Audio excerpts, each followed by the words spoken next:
Solía creer que si daba suficiente amor, la gente acabaría correspondiéndote. Durante 40 años, cociné, limpié, resolví problemas y me tragué palabras solo para mantener unida a mi familia. Me llamaban la roca de la familia. Lo curioso de las rocas es que la gente se apoya en ellas, pero nunca pregunta cuánto peso pueden soportar. Cuando falleció mi esposo, pensé que mis hijos me apoyarían. En cambio, empezaron a pelearse por lo que él dejó, la casa, los ahorros, el terreno. Me volví invisible en mi propio hogar. Las mismas manos a las que antes alimentaba ahora me señalaban con el dedo. No grité. No peleé. Pero hice algo que nadie esperaba. Dejé de ser su apoyo. Y cuando finalmente me alejé, fue entonces cuando empezaron a aparecer las grietas. Siempre pensé que mi vida se calmaría después de los 60. Ya sabes, un ritmo más lento. Mañanas con té en el porche, viendo la luz del sol extenderse entre los magnolios, quizá la visita de alguno de mis hijos cada 2 fines de semana. Pero de alguna manera, incluso después de todos esos años, seguía siendo yo quien lo sostenía todo.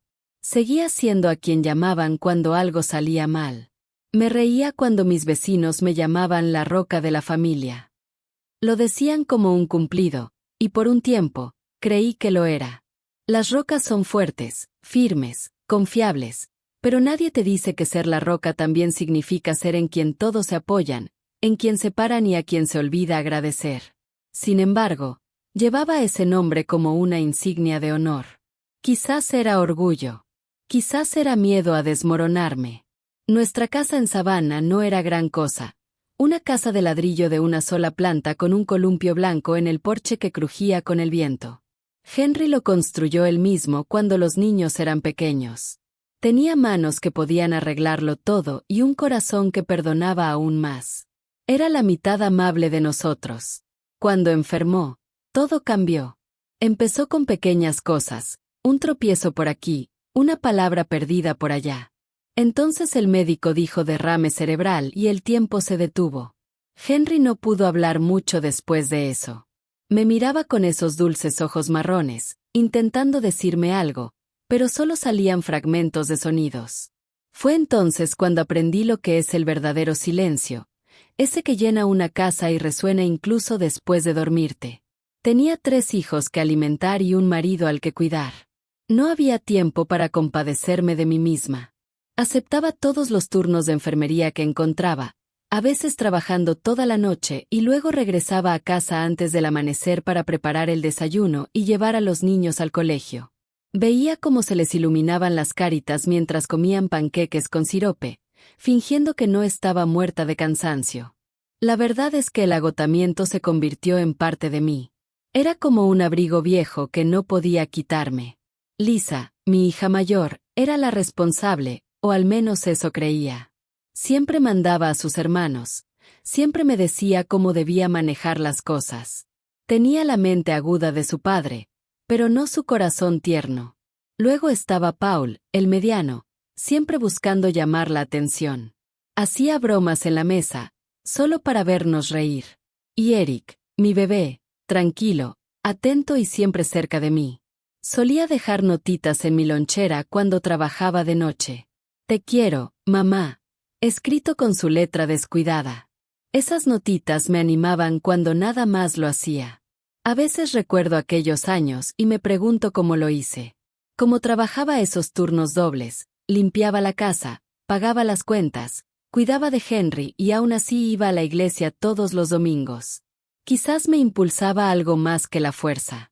Quizás era amor, o quizás era el miedo a lo que pasaría si alguna vez dejaba de moverme.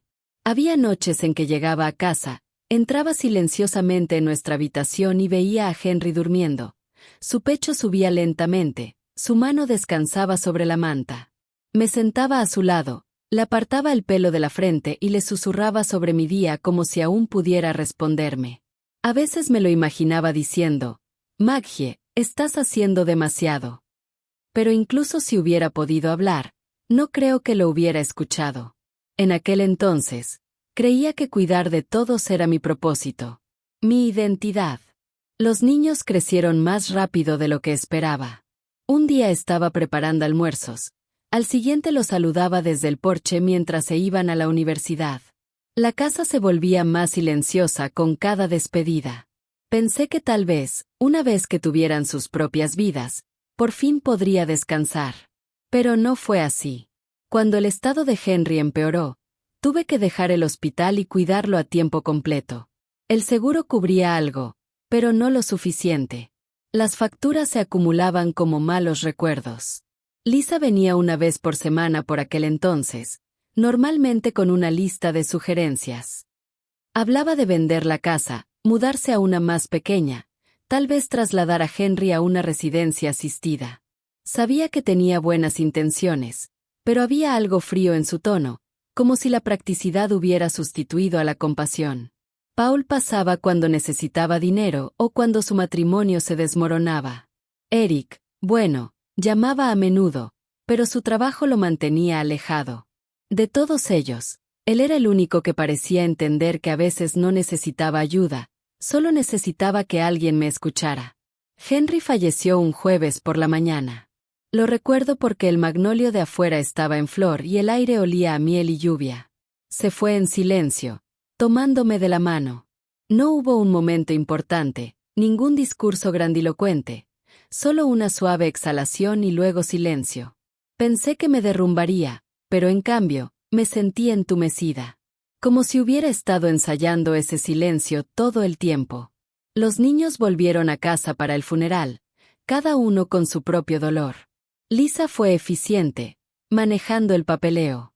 Paul se centró en él, ruidoso, dramático, siempre necesitando consuelo. Y Eric se quedó cerca de mí, ayudándome con los pequeños detalles. Intenté mantenerme fuerte por ellos. Eso es lo que hacen las rocas. Aguantan. No se desmoronan, ni siquiera cuando se agrietan por dentro. Tras la muerte de Henry, me dije que me tomaría un descanso, quizá descansar, quizá viajar un poco. Pero eso nunca ocurrió. Las llamadas empezaron casi de inmediato. Lisa necesitaba consejo, Paul necesitaba dinero, Eric necesitaba seguridad de que la familia no se desmoronaría. Intenté estar presente, siempre. Me dije a mí mismo que eso era lo que Henry habría querido. Pero la verdad es que estaba cansada. No solo del tipo de cansancio que se cura con el sueño, sino del que se te mete en los huesos y te hace sentir invisible. Cada favor que hacía, cada vez que decía sí cuando quería decir no, me desgastaba un poco más. A veces me miraba al espejo y apenas reconocía a la mujer que me devolvía la mirada. Su cabello era más fino, sus ojos más apagados, su sonrisa forzada. No dejaba de pensar, ¿cuándo dejé de ser yo?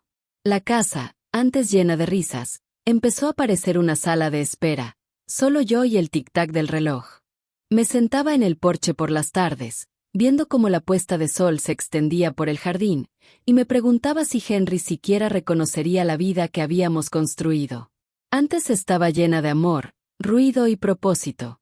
Ahora solo había silencio, y no de paz. Seguía cocinando las cenas de los domingos, con la esperanza de que los niños vinieran de visita. A veces sí. Casi nunca. Lisa siempre tenía trabajo, Paul tenía excusas, y Eric, bueno, él quería venir, pero la vida se volvió ajetreada. De todas formas, preparaba demasiada comida, por si acaso. Pollo frito, puré de papas, té dulce, todos mis favoritos. Y luego lo guardaba todo en un tupper y me decía que lo comería más tarde. Hubo una noche que recuerdo con total claridad. Estaba sentada a la mesa de la cocina, contemplando 3 platos intactos. Las velas se habían consumido poco a poco, la cera goteaba como lágrimas sobre el mantel. Me reí, una risa silenciosa y entrecortada, y dije en voz alta, supongo que solo somos tú y yo, Henry. La casa crujió en respuesta, como si comprendiera. La gente habla del síndrome del nido vacío, como si fuera algo que ocurre cuando los hijos se van. Pero no es la partida lo que duele. Es darse cuenta de que nunca miran atrás. Que la persona que les dio todo se convierte en una nota al pie en sus vidas ajetreadas. Solía decirme a mí misma que así son las cosas, que no debía esperar gratitud. Pero en el fondo, quería algo. No un regalo, ni siquiera un agradecimiento. Solo un poco de amabilidad. Simplemente ser vista. Cada vez que me llamaban mamá, sentía una sensación cálida y pesada a la vez. Porque no era un nombre, sino un puesto de trabajo. Y había estado haciendo ese trabajo toda mi vida sin tener un solo día libre. Creo que empecé a darme cuenta por aquel entonces, de que había pasado tantos años impidiendo que los demás se derrumbaran, que nunca me di cuenta de cuánto de mí misma había perdido en el proceso. A veces me sentaba en el porche con una taza de té, escuchando a los grillos, y me preguntaba cuánto tiempo más podría seguir siendo el pilar. La verdad era que no sabía quién era sin ese papel. Pero una parte de mí empezaba a preguntarse qué pasaría si dejaba de cargar con todo el mundo. Si simplemente lo dejaba todo de una vez. Y ahí empezó todo, el primer pensamiento silencioso de que tal vez, solo tal vez, ya no les debía toda la vida. Fue pequeño, casi un susurro. Pero una vez que lo oí, no pude dejar de oírlo. No lo sabía entonces, pero ese fue el comienzo de todo lo que vino después. El comienzo de aprender que, a veces, lo más fuerte que una persona puede hacer es finalmente dejarse ir. Es curioso cómo el amor puede cambiar de forma sin que te des cuenta. Un día es suave, cálido y fácil, como la luz del sol a través de la ventana de la cocina. Luego, antes de que te des cuenta, ese mismo amor empieza a sentirse pesado, como un abrigo que olvidaste quitarte al entrar. Sigues usándolo porque es lo que siempre has hecho. Pero después de un tiempo, empiezas a preguntarte si es amor lo que llevas dentro, o solo la costumbre. Tras la muerte de Henry, me dije que me mantendría fuerte por los niños. Habían perdido a su padre, no podía dejar que también perdieran a su madre.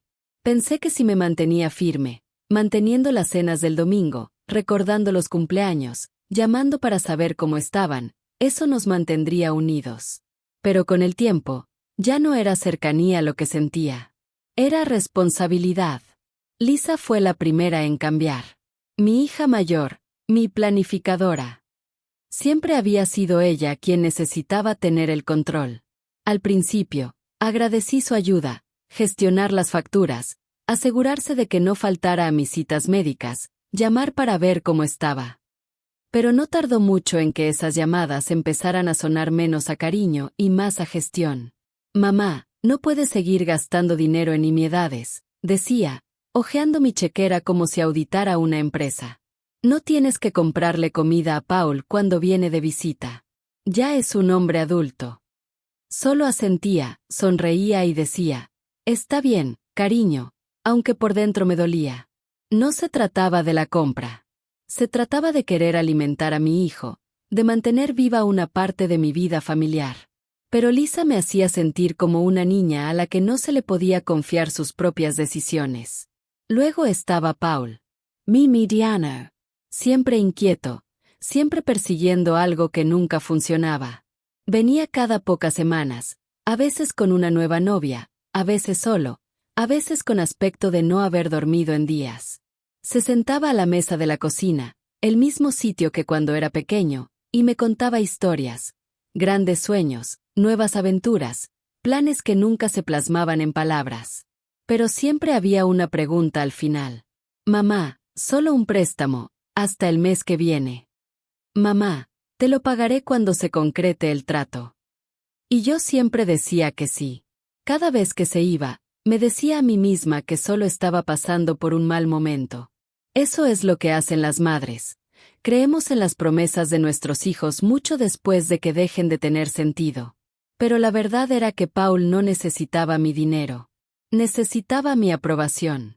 Y se la di con generosidad, porque era la única manera que conocía de mantenerlo cerca. Eric, mi hijo menor, intentaba mantenerse neutral. Era el observador silencioso, el que escuchaba más de lo que hablaba. Venía a arreglar cosas en casa, el grifo que goteaba, el escalón suelto del porche, y yo le preparaba té mientras trabajaba.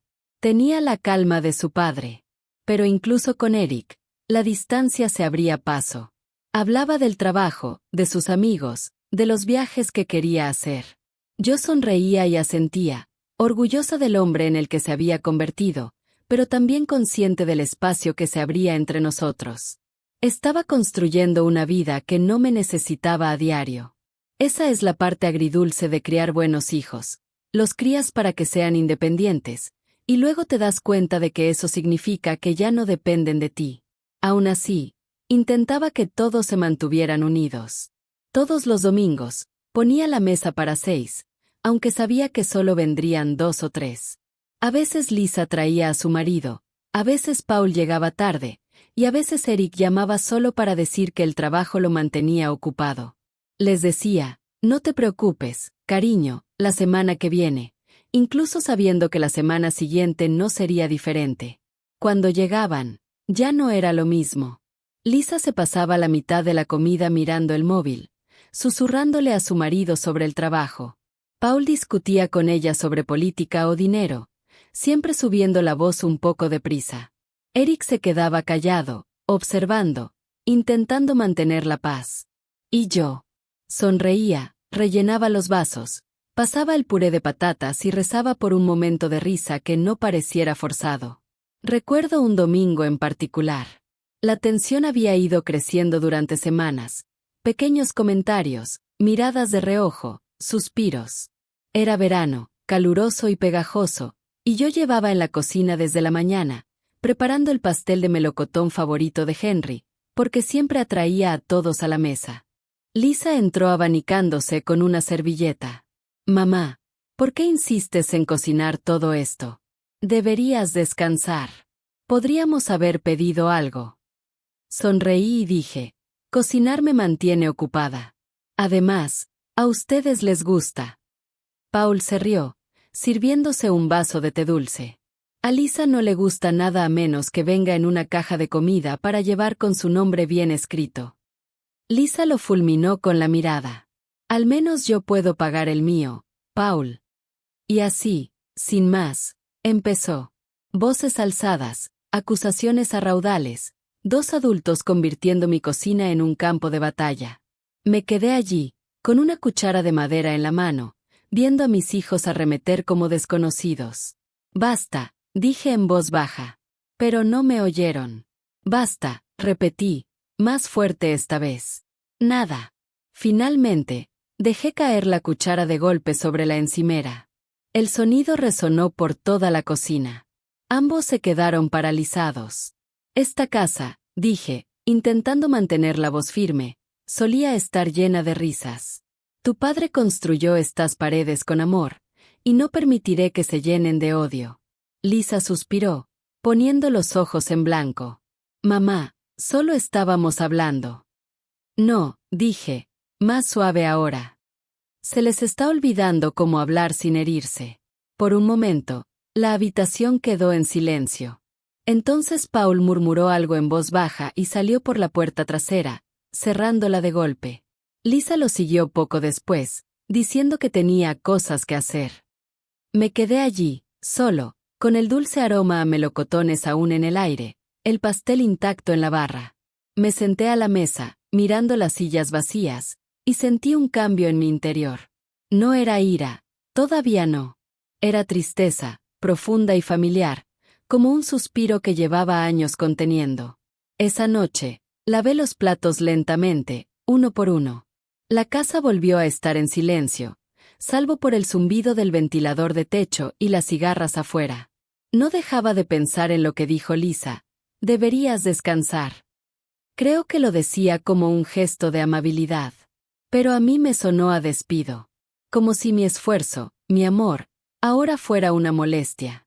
Es extraño cómo la gente empieza a darte por sentado. No ocurre de golpe. Sucede con pequeños detalles. Agradecimientos olvidados, visitas más breves, un tono que suena más a impaciencia que a cariño. Me decía a mí mismo que no lo decían en serio, que solo estaban ocupados. Pero en el fondo, lo presentía, ya no era el centro. Era un personaje secundario en sus vidas, alguien a quien controlar y, de vez en cuando, visitar. La ironía es que pensé que mantener la paz mejoraría las cosas.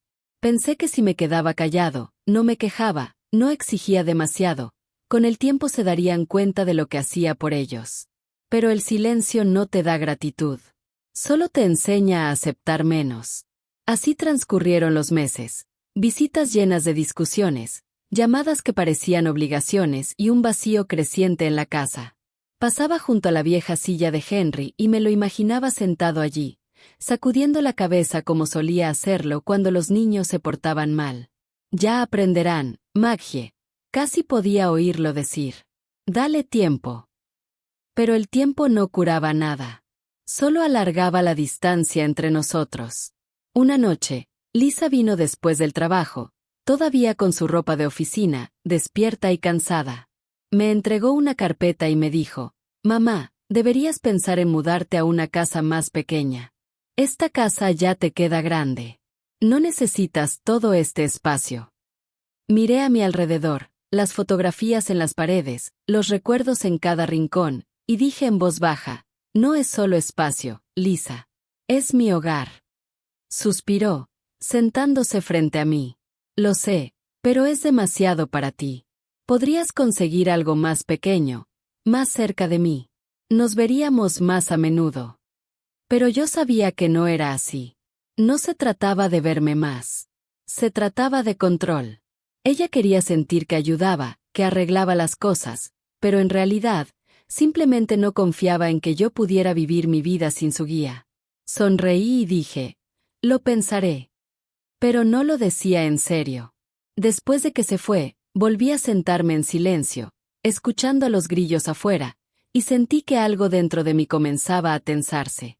El amor se había convertido en obligación. Cada mamá pesaba ahora, cada visita se sentía como una tarea pesada, cada conversación tenía sus límites. Y durante todo ese tiempo, seguí fingiendo que todo estaba bien, porque eso es lo que hacen las rocas. Se mantienen firmes, incluso cuando las olas comienzan a desgastarlas. Pero en el fondo, sabía que algo estaba cambiando. No solo en ellos, sino en mí. Estaba empezando a preguntarme cuánto tiempo más podría seguir cargando a todo sin desmoronarme. Y en medio de esa duda, un pequeño pensamiento empezó a susurrar de nuevo, el mismo que me había encontrado una vez. Tal vez el amor no se trata de aferrarse. Tal vez, a veces, se trata de aprender a soltar. Recuerdo esa mañana como si la tuviera grabada a fuego. El aire se sentía más pesado de lo habitual, cargado de algo que no podía identificar. El funeral había pasado, los invitados se habían ido a casa y los guisos habían dejado de llegar. Lo que quedaba era el silencio, y una extraña sensación tras la muerte. Lisa fue quien organizó la reunión con el abogado. «Claro que sí. Solo son trámites, mamá», dijo por teléfono, con tono enérgico, como si estuviera pidiendo cita con el dentista. «Lo arreglaremos todo para que puedas concentrarte en recuperarte». Sanación. Esa palabra me resultaba extraña. Ya ni siquiera sabía qué significaba. La oficina era pequeña y olía ligeramente a café y madera vieja. Había certificados enmarcados en la pared, de esos que intentaban hacerte sentir en buenas manos. Me senté en la silla de cuero frente al escritorio, sujetando mi bolso con fuerza en mi regazo. Lisa se sentó a mi izquierda, pulcra y correcta como siempre, revisando su teléfono hasta que entró el abogado. Paul se recostó en la silla junto a ella, golpeando el suelo con el pie como si estuviera deseando irse. Eric se sentó en silencio cerca de la ventana, observando cómo la luz del sol se reflejaba en el polvo del aire. El abogado, un hombre llamado Thomas Grene, sonrió cortésmente mientras abría una carpeta. «Gracias a todos por venir», comenzó. «Sé que es un momento difícil y quiero expresar mis condolencias por su pérdida». Sus palabras parecían ensayadas. Asentí de todos modos, porque eso es lo que se hace en habitaciones como esa. Empezó a leer el testamento. Era la voz de Henry en boca de otra persona, una lista de deseos y firmas que convertían toda una vida en lenguaje legal. La mayor parte era simple: deudas por saldar, bienes personales distribuidos, pequeñas donaciones a la iglesia y a la clínica local. Luego venía la parte de la casa, mi casa. En cuanto a la propiedad ubicada en Magnolia Lane 314, dijo el abogado, carraspeando, el señor Hill especificó la copropiedad entre sus 3 hijos, Lisa, Paul y Eric Hill. Cualquier decisión sobre la venta, El mantenimiento o la transferencia debe ser acordada por todas las partes. Parpadeé. Por un segundo, creí haber oído mal. Lo siento, dije en voz baja. ¿Podrías repetirlo? Lo hizo, palabra por palabra. Me quedé allí sentado, mirando los papeles sobre su escritorio. El nombre de Henry estaba ahí mismo, en tinta negra, junto a esa decisión. Casi podía oír su voz en mi cabeza. Eso los mantendrá unidos, Maggie. Tendrán que trabajar juntos. Pero no había pensado en lo que eso significaba para mí. Lisa habló primero, cruzándose de brazos. Bueno, eso tiene sentido. Es lo justo. ¿Es justo? Pregunté, mi voz apenas era un susurro. Me miró con un tono paciente, con esa condescendencia que siempre tenía. Mamá, ya no tienes que encargarte de la casa sola. Así te ayudamos a administrarla. Es mucho trabajo mantener una propiedad tan grande. Paul se recostó en su silla, sonriendo con suficiencia. O quizás sea hora de vender, ¿no? Ese lugar ya vale una fortuna. Magnolia Lane. Los promotores pagarían un buen dinero por él. Sentí un nudo en el pecho. Esa casa, dije despacio, es donde te crié. Donde tu padre y yo. Lo sé, mamá, interrumpió Lisa, pero no es práctico. Tenemos que pensar en todos. Los impuestos, la manutención, el dinero, añadió Paul riendo. No finjamos que no se trata de eso. Lisa lo fulminó con la mirada. Tú lo sabrías todo, ¿verdad? Y así, sin más, empezó todo, las discusiones, las acusaciones, las mismas voces agudas que habían llenado mi casa durante años. Solo que esta vez, no era solo ruido. Se trataba de mí, de lo que era mío. Eric permaneció en silencio, con la mirada fija en sus manos. Lo miré, esperando algo, una palabra, una mirada, cualquier cosa. Pero él simplemente permaneció allí sentado, dividido entre la lealtad y la paz. Siempre había sido el pacificador. Y los pacificadores son los que terminan sangrando por ambos lados. El abogado carraspeó, incómodo.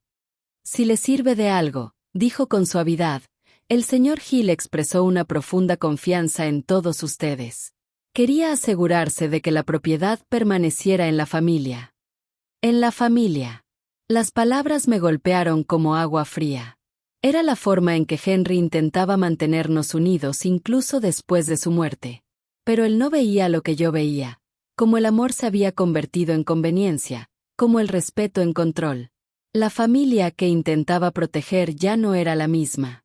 Al salir de la oficina, caminé unos pasos detrás de los niños.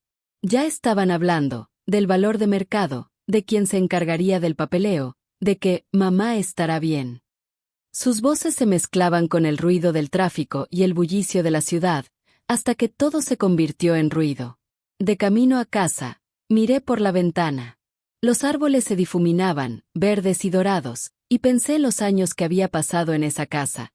Las noches en vela cuidando a Henry durante su dolor, las risas que una vez resonaron en el pasillo, los cumpleaños, las fiestas, las mañanas tranquilas con café y sol. Cada centímetro de esa casa contenía un trocito de mí. Y ahora era propiedad compartida. Cuando entramos en la entrada, Lisa me siguió. Miró a su alrededor como si ya estuviera haciendo planes, reorganizando mentalmente los muebles, calculando gastos. Mamá, empezó con dulzura, creo que tenemos que hablar del futuro. No puedes arreglártela sola para siempre. Dejé mi bolso en el mostrador. Llevo años llevándolo yo sola. Lo sé, pero ahora las cosas son diferentes. Papá se fue y me volví hacia ella, con la voz más cortante de lo que pretendía.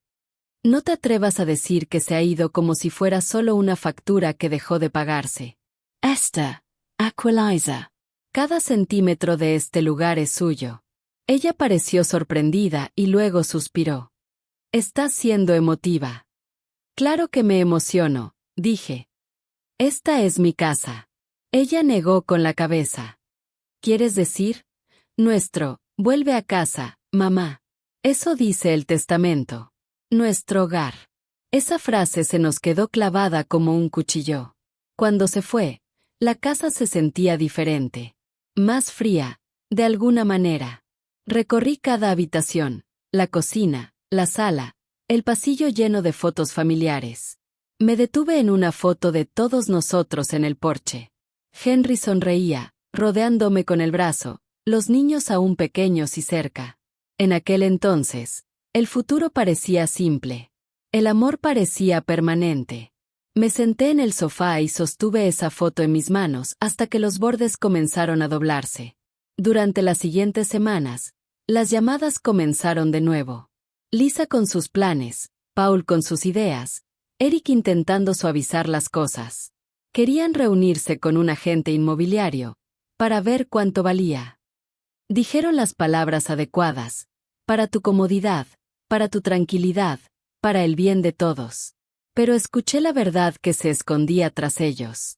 No se trataba de comodidad ni paz. Se trataba de control. Una tarde, Lisa pasó sin avisar. Se quedó en la puerta con carpetas en la mano, con todo el aspecto de la empresaria en la que se había convertido. Hice algunos cálculos, dijo, poniéndolo sobre la mesa. Si vendemos ahora, el mercado está genial. Podrías alquilar una casa más pequeña cerca de mí, algo fácil, sin jardinería. Paul por fin podría salir de deudas y Eric podría invertir para el futuro. Es lo más inteligente. Simplemente la miré. Sus palabras eran pulidas, lógicas, pero su mirada era dura. No había calidez en ella, ningún recuerdo de a quién perteneció esta casa. Lisa, dije en voz baja, cuando tu padre y yo compramos esta casa, no la elegimos por su precio de mercado. La elegimos porque veíamos una vida aquí. Una familia. No pensamos en venderla, pensamos en quedarnos. Ella suspiró. Estás siendo sentimental otra vez. No puedes vivir en los recuerdos para siempre. Quizás tenía razón. Pero lo que no entendía era que esta casa no era solo un lugar. Era la prueba de una vida construida de la nada, de años dedicados a mantener las cosas en su sitio cuando todo lo demás se desmoronaba. Esa noche, volví a caminar por la casa. Las luces eran tenues, el suelo crujía bajo mis pies y casi podía oír la voz de Henry. Suave, firme, llena de fe. Estarán bien, Maggie. Los has criado bien. Pero allí, en silencio, me di cuenta de algo. No estaban bien. Y tal vez, yo tampoco.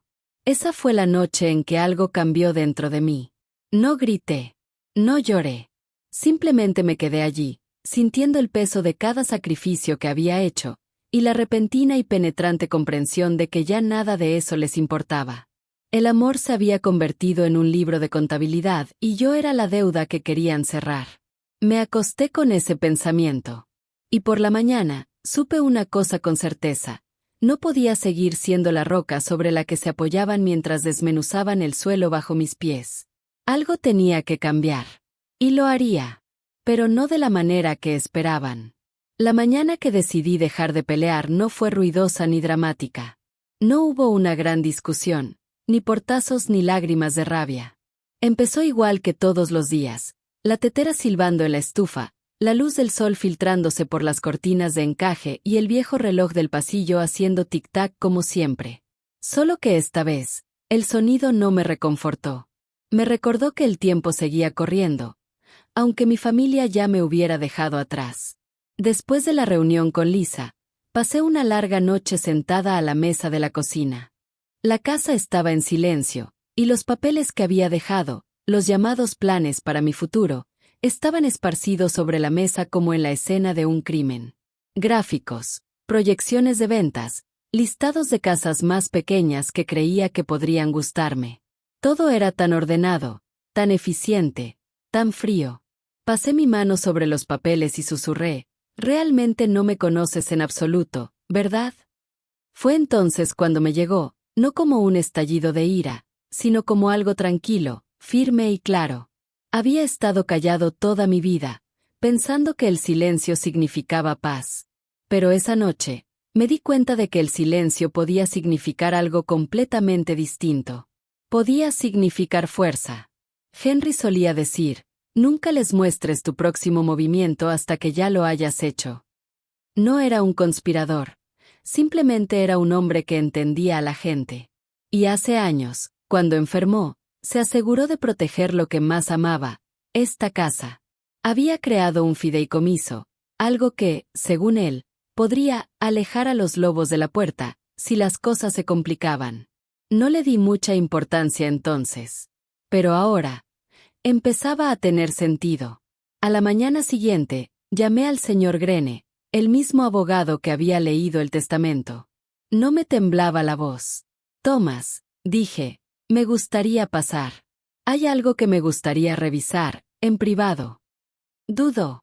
Por supuesto, señora Hill. ¿Se trata de la finca? Sí, dije. Pero no la parte que todo el mundo conoce. Después de eso, no volvió a hacer preguntas. Quizás notó en mi tono que no estaba de humor para que me controlaran. Cuando llegué a su oficina, el mismo ligero olor a café persistía. Cerró la puerta tras de mí y me senté, dejando mi bolso en mi regazo. Necesito saber, dije, sobre el fideicomiso de tierras que Henry creó antes de morir. Lo mencionaste una vez, cuando vivía. El señor Grene asintió lentamente, sacando un expediente. Sí, lo recuerdo. Formaba parte de su planificación patrimonial a largo plazo.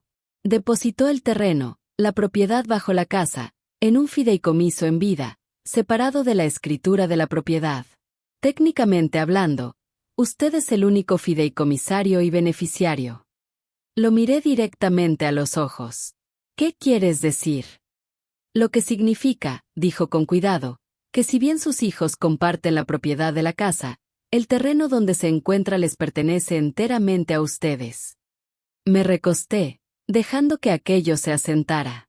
Entonces, dije en voz baja, pueden vender la casa, pero no el terreno. Sonrió levemente. Es cierto, señora Hill. Sin su consentimiento, ninguna venta puede realizarse legalmente. Exhale lentamente. Por primera vez en meses, sentí que algo se elevaba en mi interior. No era alegría, ni siquiera alivio. Era algo más tranquilo. Una especie de paz que llega cuando finalmente dejas de esperar a que alguien te salve.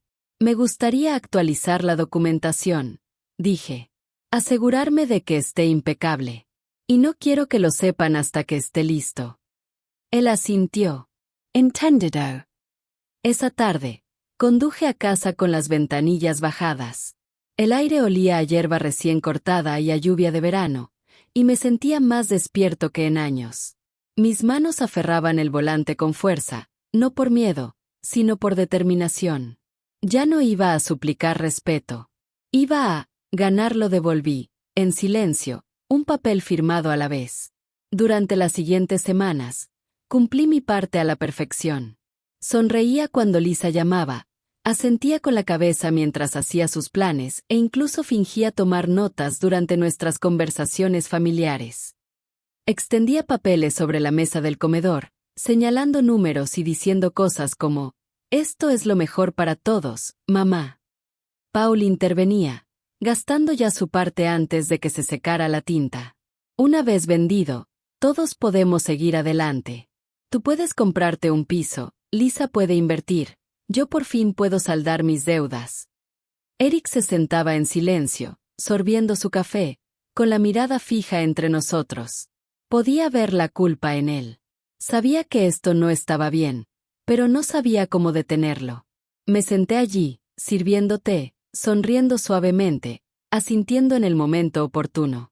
Desde fuera, debía de parecer la misma Margaret de siempre, tranquila, agradable, quizá incluso ingenua. Pero por dentro, estaba trabajando. Cada conversación era una pieza de un rompecabezas. Cada sonrisa cortés era un muro que se alzaba entre lo que creían saber y lo que yo realmente hacía. Una noche, los invité a todos. Les dije que quería hablar de esto por última vez. Lisa llegó primero, ágil y eficiente, ya con sus carpetas. Paul llegó después, 10 minutos tarde, con un ligero olor a colonia y cerveza. Eric llegó el último, callado como siempre, ofreciéndose a ayudar en la cocina. Preparé té, Dispuse las tazas buenas, las de porcelana que solo usaba en días festivos, y una bandeja de galletas de limón. Parecía una reunión familiar normal, salvo por una cosa.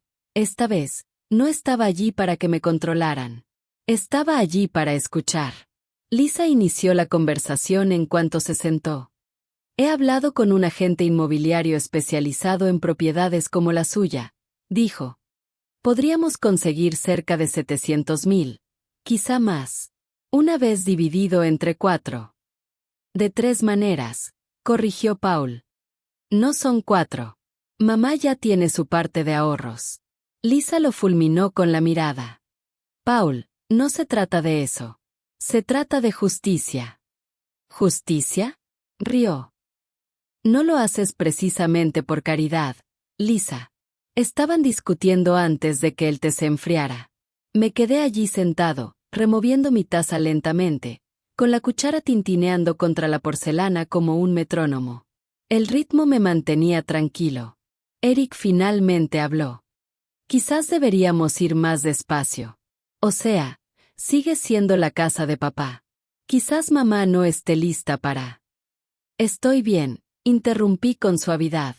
Todos se giraron a mirarme. Si creen que vender es la mejor idea, no me interpondré en su camino. La expresión de Lisa se suavizó al instante. Sabía que lo entenderías, mamá. Es por el bien de todos. Paul sonrió. Ese sí que es el espíritu. Eric parecía inseguro, pero no discutió. Hablaron durante 1 hora más sobre logística, abogados y listados. Serví té, ofrecí galletas y casi no dije nada. Al terminar la noche, me dieron las gracias, como si por fin hubiera recapacitado. Pero cuando se fueron, fui directo a mi habitación, cerré la puerta y dejé que la sonrisa se me borrara del rostro. Me senté en el viejo escritorio de Henry, el que usaba para pagar facturas y escribir tarjetas de cumpleaños, y abrí el cajón. Dentro había un solo sobre, los documentos del fideicomiso que el señor Greene había actualizado y notariado. Mi nombre, en negrita Margaret Hill, fideicomisaria única. Recorrí las letras con la punta del dedo, susurrando, no construiste esta casa solo para ellos, Henry. La construiste para mí. Esa noche dormí mejor que en meses. En los días siguientes, seguí fingiendo. Empecé a guardar algunas de mis cosas en cajas, como si me estuviera preparando para mudarme. Incluso dejé que Lisa me ayudara a clasificar ropa vieja y álbumes de fotos. Levantaba algo, una de las camisas de franela de Henry o los dibujos de la infancia de Eric, y decía, no necesitas todo este desorden, mamá. Le sonreiría suavemente y le diría, tienes razón, cariño. Luego, empacaría lo que realmente importaba cuando ella no viera, pequeños recuerdos, documentos y fotografías cuyo valor nadie más comprendería. Ya no estaba enojado. No exactamente. Lo que sentía era más profundo que la ira. Era una especie de claridad que solo llega cuando has estado en silencio el tiempo suficiente para escuchar realmente tus propios pensamientos. La gente confunde el silencio con la rendición. Pero lo que no se dan cuenta es que el silencio puede ser una decisión. Es elegir no malgastar palabras con quienes no escuchan. Es guardar fuerzas para el momento que realmente importa. Los vi planear y discutir, los vi contar dinero que aún no era suyo, los vi actuar como si ya estuviera medio perdido. Y todo el tiempo, yo estaba ahí, sonriendo, asintiendo, sirviéndote. Para cuando finalmente llamaron al agente inmobiliario, los documentos del fideicomiso ya estaban presentados, los registros sellados y la propiedad completamente asegurada a mi nombre. Pensaron que estaba de acuerdo. Pero lo que realmente estaba haciendo era proteger lo que era mío. Y cuando llegó el día en que se dieron cuenta de lo que había hecho, de que la casa que habían intentado vender legalmente no les pertenecía, bueno, ese sería el día en que finalmente supieron lo que Henry siempre supo. El silencio no es debilidad. Es el espacio donde la fuerza aprende a respirar. Y había estado conteniendo la respiración durante demasiado tiempo. Se movieron rápido, más rápido de lo que pensé. Quizás debería haberlo previsto. Una vez que la idea del dinero se mete en la cabeza de la gente, el sentido común tiende a desaparecer.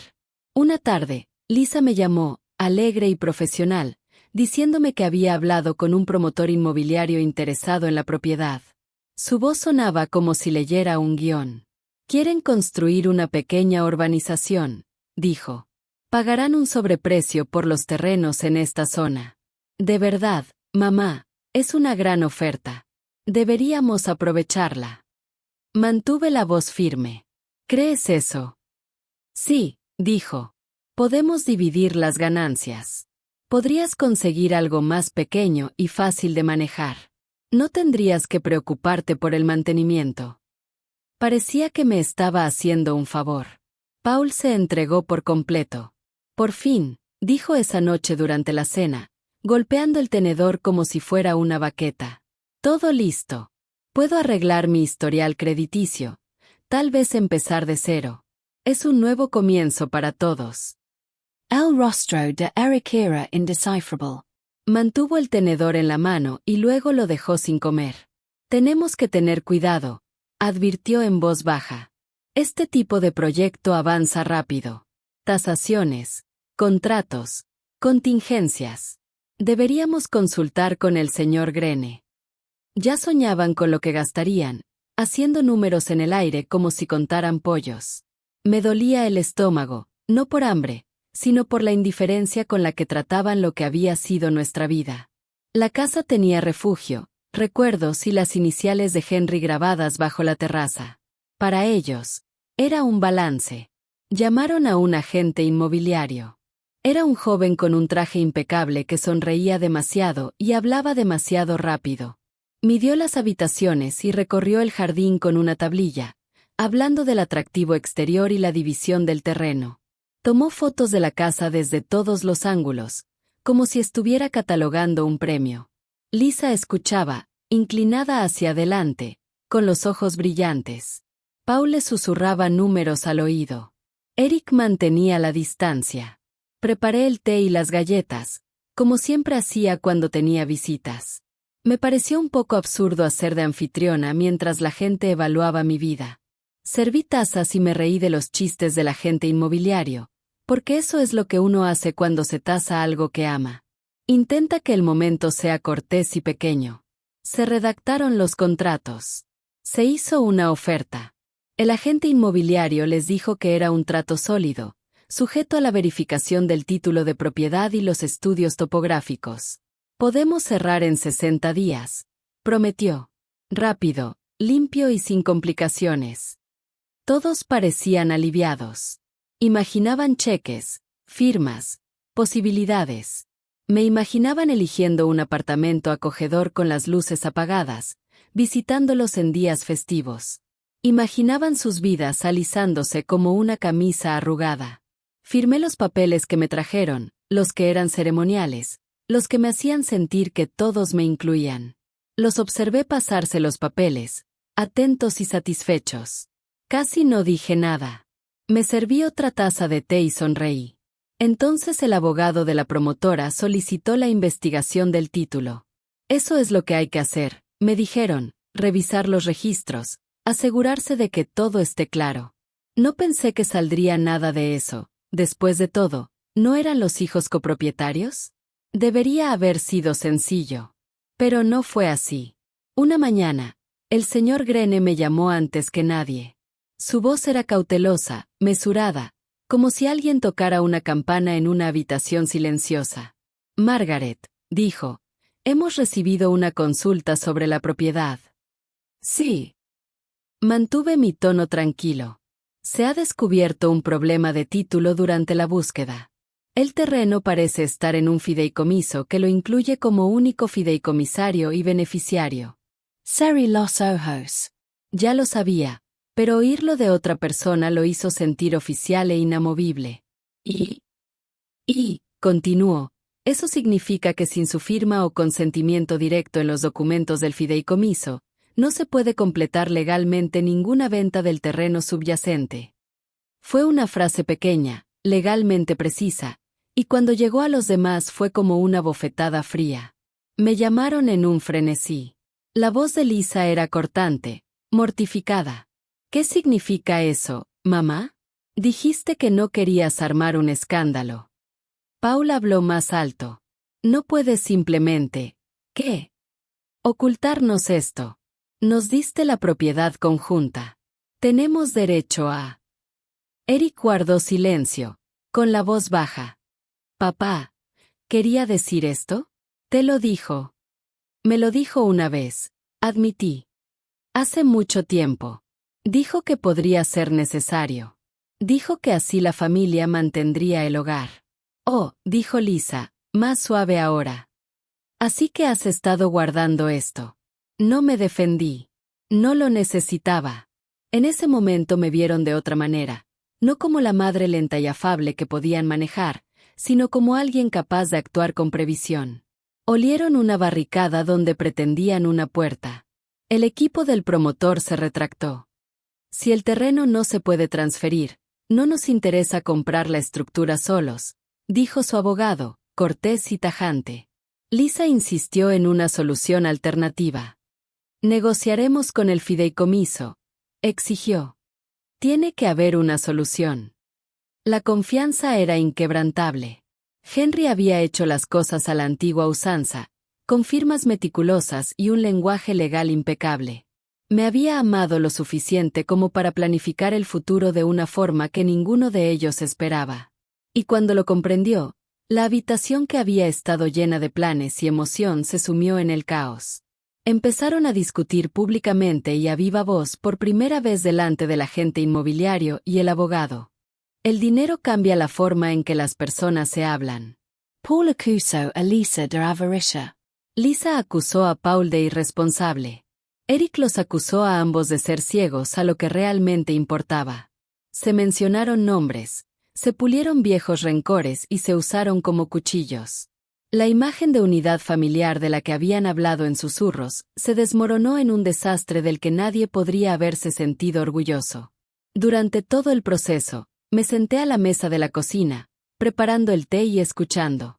Vi cómo se arrugaba la frente de Lisa al darse cuenta de que la venta no sería fácil. Vi cómo la bravuconería de Paul se convertía en un silencio petulante.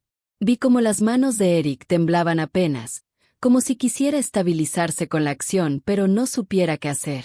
Vi cómo mi vida, el mismo lugar que había albergado risas, tristezas y noches de enfermedad, se reducía a una simple transacción en sus mentes, y me dolió. Pero no me puse de pie y grité. No di portazos. Dejé que el sonido de sus voces se convirtiera en el clima que me azotaba. Cuando el promotor se retiró, se hizo un silencio atónito. Sus planes se evaporaron, reemplazados por acusaciones mutuas.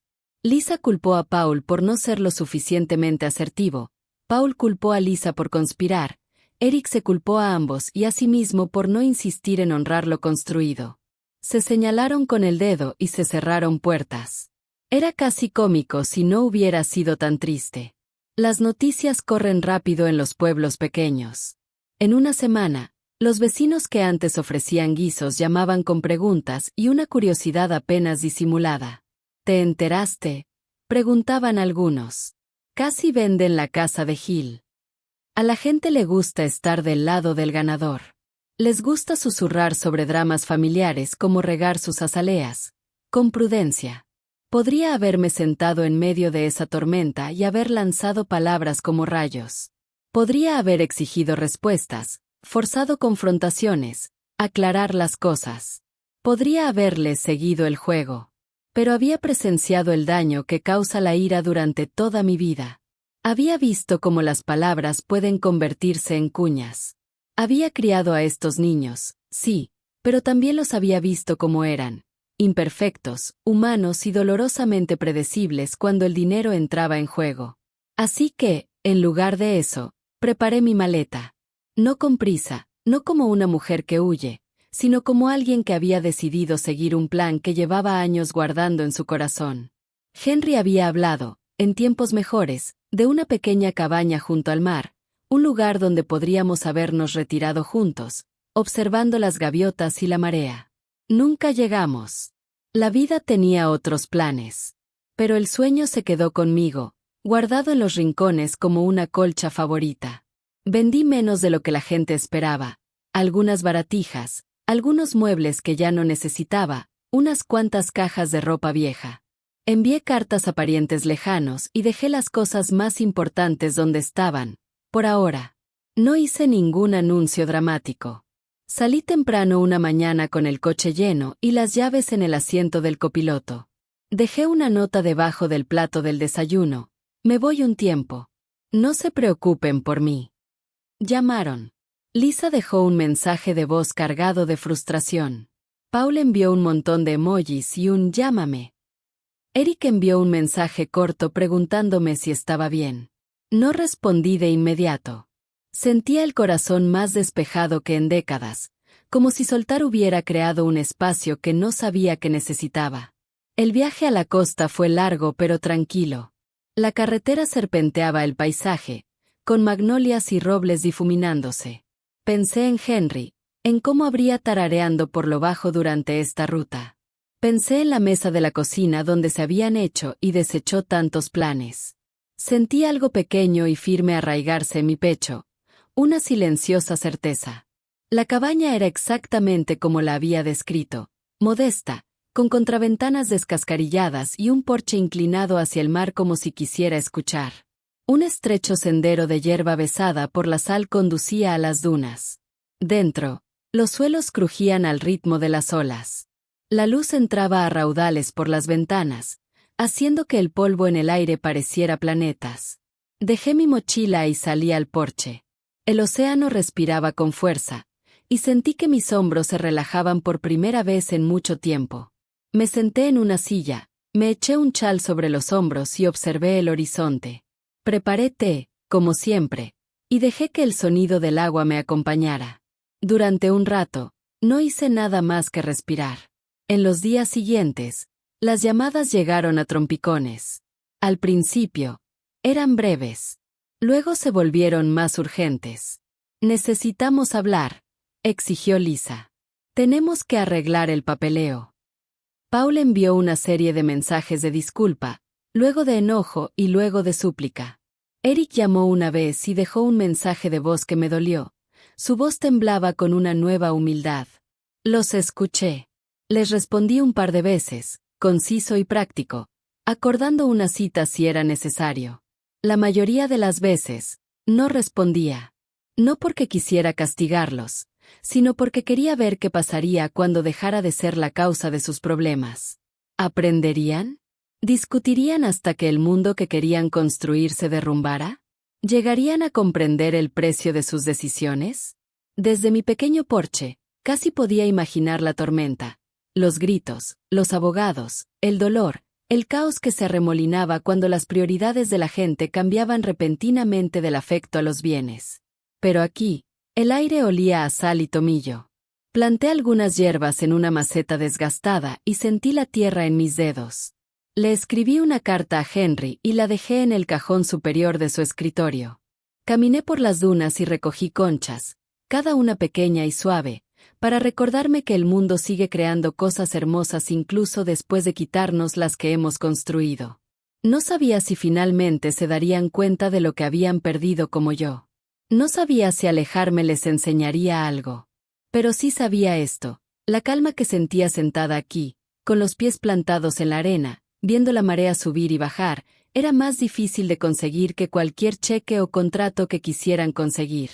Y así me quedé en silencio, mirando el cielo cambiar de color, dejando que la paz se convirtiera en mi respuesta silenciosa. Los días junto al océano comenzaron a pasar como suaves pinceladas, lentos, tranquilos y hermosos a su manera. El tiempo no se sentía pesado allí. No pedía explicaciones ni perdón. Simplemente se movía, suave y constante, como la marea. Por las mañanas, me despertaba con el sonido de las olas rozando la orilla, ese susurro que parecía casi una respiración. Me preparaba una taza de té y me sentaba en el porche a observar las gaviotas flotar sobre el agua.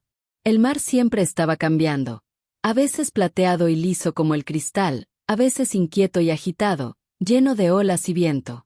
Encontraba consuelo en eso. Me recordaba que incluso las cosas más tranquilas pueden albergar tormentas en su interior. Empecé a cuidar un pequeño jardín en el terreno arenoso junto a la cabaña. La tierra no era fértil, pero me dio color, un poco de lavanda, algunas margaritas y hierbas que olían a hogar cuando les daba el sol. Hablaba con las plantas mientras trabajaba, igual que le hablaba a Henry. Quizás suene tonto, pero siempre sentía que estaba ahí, escuchando en silencio, como siempre. Yo también le escribía cartas en papel fino que nunca enviaba. Las guardaba en una caja junto a mi cama. A veces eran largas y llenas de historias sobre los días transcurridos desde mi partida. Otras veces, solo unas líneas.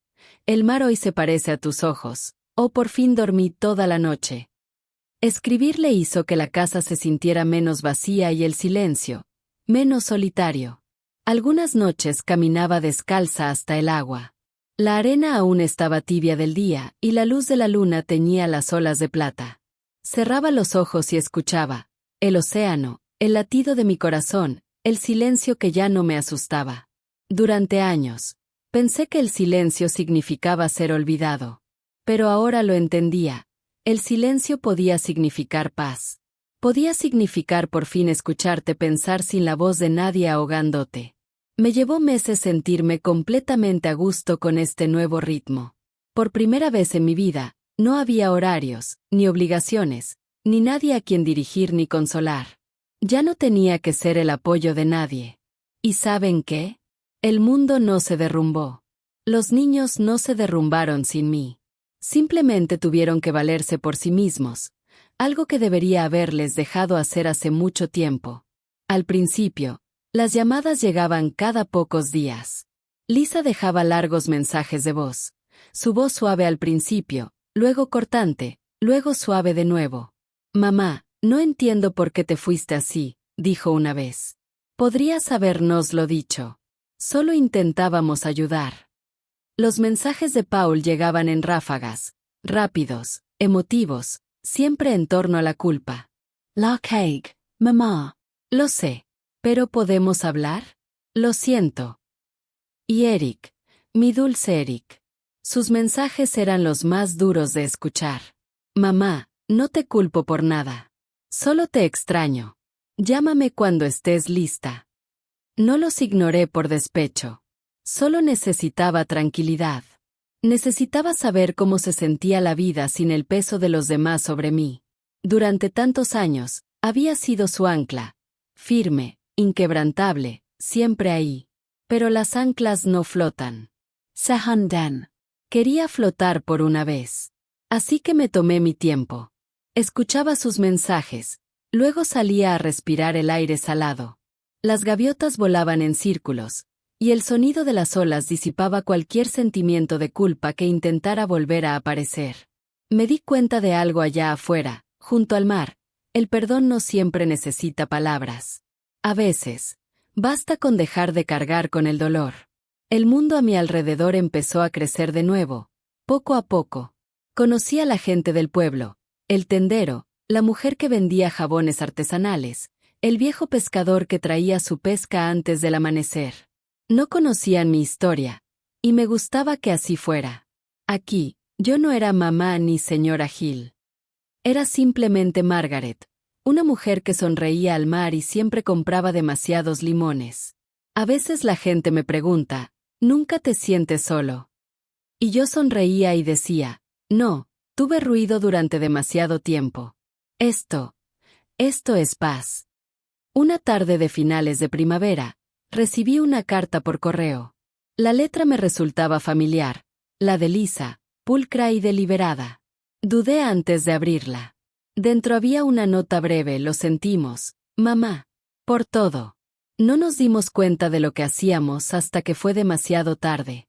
La casa no es la misma sin ti. Por favor, vuelve a casa, o al menos dinos dónde estás. El papel olía ligeramente a su perfume. Recorrí sus palabras con los dedos y sentí un cambio. No dolor, ni ira, solo ternura. Mis hijos por fin habían aprendido la única lección que no podía enseñarles con sermones ni sacrificios. La habían aprendido a través de la pérdida. No respondí de inmediato. En cambio, llevé la carta a la orilla. El cielo estaba despejado, pintado de oro y rosa, y el viento traía aroma a sal y jazmín en flor. Leí la carta una última vez. La doblé con cuidado y la guardé en mi buzón con las cartas de Henry. Esa noche, encendí una vela pequeña en el porche. Me senté allí con una manta sobre los hombros, observando la llama parpadear mientras el mar respiraba frente a mí. Pensé en todos los años que había pasado buscando la aprobación, intentando ser suficiente para todos menos para mí misma. Pensé en lo cansada que había estado y en lo ligera que me sentía ahora. La paz no es ruidosa. No se anuncia sola. Llega silenciosamente, como un amanecer lento. Al principio no la notas, y luego, de repente, está en todas partes, calentándote por dentro y por fuera. Todavía extraño a Henry, pero ahora, cuando pienso en él, no es con el dolor de la pérdida. Es con gratitud. Me dio amor y la sabiduría para protegerme cuando el mundo olvidó cómo hacerlo. Creo que habría sonreído al verme aquí, cuidando la lavanda y saboreando mi té, aprendiendo por fin que a veces lo más amable que puedes hacer por los demás es dejar de permitir que se apoyen en ti hasta que te derrumbas. Unas semanas después, llamé a Eric. Se le quebró la voz al responder. «Mamá». «Soy yo», dije sonriendo. «Estoy bien». Hablamos largo y tendido, de todo y nada, el tiempo, su nuevo trabajo, el sonido de las olas de fondo. No me preguntó dónde estaba, y yo no me ofrecí. Había comprensión en el silencio entre nosotros, una comprensión que no necesita palabras. Después de colgar, volví a salir. La marea estaba baja y la arena fresca bajo mis pies. Observé el agua brillar a la luz de la luna y sentí la brisa alborotarme el pelo. Durante mucho tiempo, pensé que la venganza tenía que ser ruidosa, que la justicia implicaba confrontación. Pero allí, descalza y libre, por fin lo comprendí. La venganza no siempre significa ganar. A veces, solo significa alejarse y encontrar una paz que no pueden tocar. Esa fue mi justicia silenciosa. Ni un portazo, ni una palabra áspera, solo el sonido de las olas y la libertad de respirar sin pedir permiso. Ahora, cuando me preguntan por mi vida, sonrío y les digo que vivo junto al mar. No necesitan saber el resto. La casa, las discusiones, la voluntad, las lecciones, todo eso pertenece al pasado. Esta parte de mi historia me pertenece. Y cada tarde, mientras el sol se esconde y el cielo se tiñe de fuego, le susurro al recuerdo de Henry. Tenías razón, mi amor. Aprendieron. Y yo finalmente también. Luego me sirvo una taza de té, me siento en el porche y dejo que el océano cuente su interminable historia, tranquila, estable y llena de secretos. Porque a veces la venganza más poderosa no está en lo que dices ni en lo que retiras, está en la paz que mantienes para ti mismo. Y si mi historia te ha enseñado algo, si ha llegado a esa parte silenciosa de ti que aún retiene demasiado, recuerda esto, no siempre tienes que luchar para ganar. A veces, simplemente tienes que alejarte y empezar de nuevo. Si esta historia te conmovió, tómate un momento para compartirla. Quizás alguien más necesite recordar que la paz puede ser su propia justicia. Y si quieres escuchar más historias como esta, no olvides seguirla. Hay tantas batallas silenciosas que vale la pena contar, y aún más victorias que se encuentran en silencio.